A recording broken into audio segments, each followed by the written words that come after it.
सृष्टि पालन करता है। आप ही कोई उत्तम व्रत बताइए जिससे मानव जाति का कल्याण हो।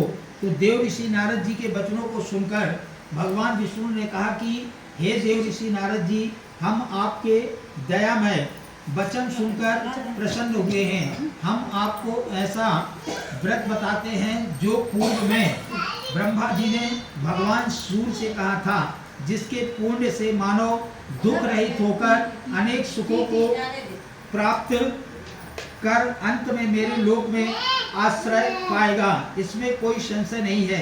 यह व्रत कुंवर मास की पूर्णिमा को किया जाता है। एक राज्य में एक पंडिताइन शरद पूर्णिमा का व्रत किया करती थी।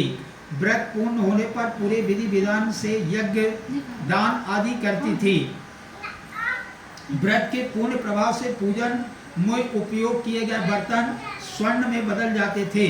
यह बात एक साहूकार को ज्ञात हो गई, तो उन्होंने सोने के बर्तन चुराकर उसके बदले मिट्टी के बर्तन रख दिए।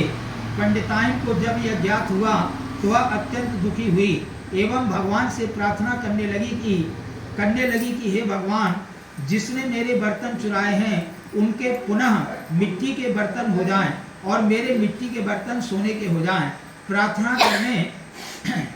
प्रार्थना करने पर व्रत के प्रभाव से वैसा ही हुआ जैसा पंडिताइन ने प्रार्थना की थी।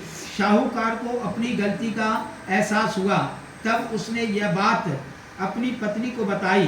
दोनों मिलकर पंडिताइन के पास जाकर अपनी गलती के लिए क्षमा याचना करने लगे। साहूकार ने कहा कि हे माता, आप ऐसा कौन सा व्रत करती हैं जिसके प्रभाव से मिट्टी के बर्तन